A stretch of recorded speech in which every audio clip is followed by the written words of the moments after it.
Familiar faces on the other side this week. How do you try to block that out, or how do you approach that? Yeah, I just block it out. I mean, I'm just gonna go out there and play the best of my ability and just execute on the opportunities that I get. And we got a big game coming up, so it'll be my first game with the rivalry, so it'll be fun. Yeah. Is there anything like that? I know Oregon State is the Civil War, but is it FSU-Miami? Like, have you asked these guys what this is going to be like? Yeah, I've heard stories. I heard the tradition how it gets really crazy. FSU-Miami. I never really had that because Oregon State's not really a rival. We always dominated them, but I mean. We expect to go out there and play the best of our ability, and they got great talent on the defensive side. And at the end of the day, these guys get paid a scholarship too, so they're gonna make plays, and we know that. And it's just about responding and executing. So. Is it something you had familiarity with? I mean, spending time in Tampa growing up, kind of in between the two?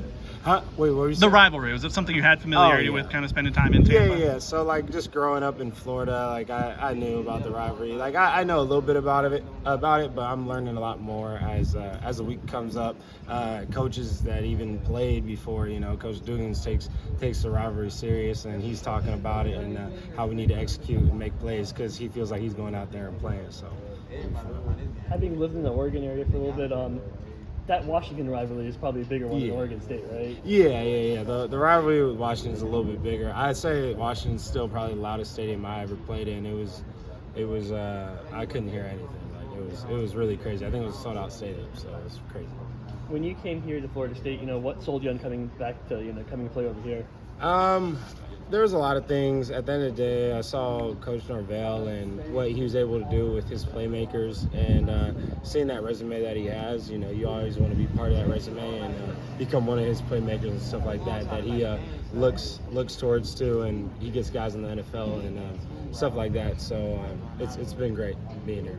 I'm sure you believed in Jordan. I'm sure you thought he was a good player. Did you know he could be this good? Like he's taken it to a really pretty high level. Yeah, I was saying it. I don't know if we could play back my media, but all my interviews I was hyping my guy up because I mean that's literally who he is. He's an incredible athlete. He can make plays. He can extend plays. He looks down the field, throws a good ball.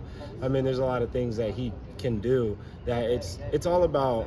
I feel like for him, growing as one of his good friends, all he needed was a coach to believe in him.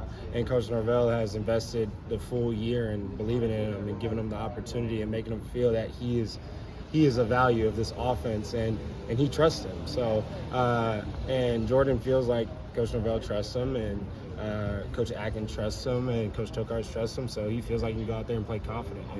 And that's really all it is about as a player, a coach that can truly believe in you. And Coach Atkins and Coach Norvell yesterday talked about how Jordan had kind of taken ownership of the offense. You see him on the sideline sometimes. He gets pretty animated. He doesn't seem like a really animated kid, but he gets animated. He was mad after one of those timeouts. Yeah. Is that just a quarterback getting more and more comfortable with being a leader and being able to take ownership of something? Yeah, it's awesome. I don't know if we play back the tape, I don't know if he got highlighted, but once it was I'm not sure how it all went down because I was on the sideline, but I think there was a snap and then the ball was on the ground. The man ran 90 yards to hawk him down. So, I mean, he's just the ultimate competitor, and it's great to play for a guy like that because he wants to win as bad as I want to win. And so everything he takes is personal, and he loves the game. He works hard. He does everything that I could appreciate as a quarterback, as a receiver. So I just appreciate his game and appreciate his grit and how he wants to win football games.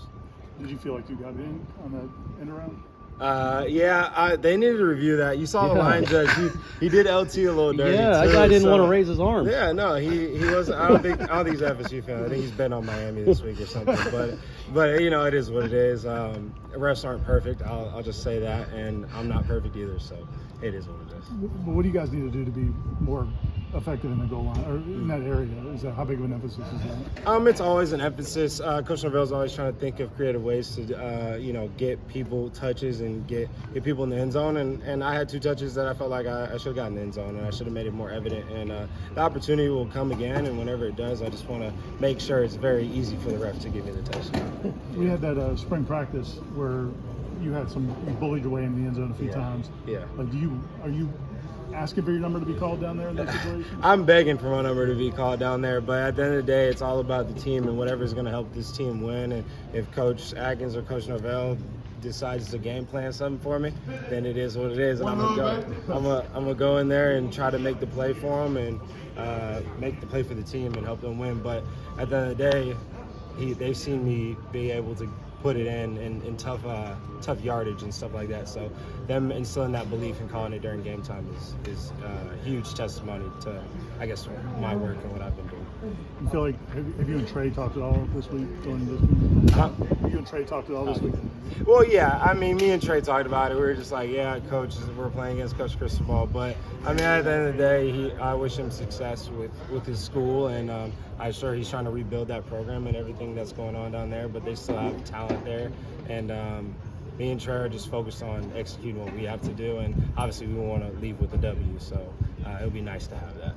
You went to Miami from Oregon from at Miami, and growing up in Florida, is anyone on the sideline at Miami kind of like talking to you like before the week, like, hey, the friendly wagering thing? Well, I can't gamble, but but I definitely. I mean, we got JoJo over there. We tried to get him at FSU, but he ended up going to Miami, and. Yeah, I mean, I just talked to him, but he's gone through injuries, so at that time you don't want to talk to nobody after you're going through all that stuff. So I haven't really talked any trash to him. But yeah, everything. I don't really know any other players that go to Miami other than JoJo. And yeah, all I know is Coach Cristobal. So. Have you had a chance much to look at their defense, and what kind of things have you seen from them? Yeah, they got some talented guys. Some guys that they got good hips. They can be able to adjust, and if they get beat on a play, they can recover. They got recovery speed and stuff like that. So they've been talented. They got a big safety, I think, is coming back. I can't remember his name off the top of my head, but yeah, Williams. Something like that. He's pretty talented too. So just keeping your head on a swivel and just seeing what they're going to bring to the table and the coverages that they're going to bring, how they're going to align and stuff. Because not everything goes in the game plan. They can mix up something that they think could beat our offense, and then we got to readjust to everything. So, yeah.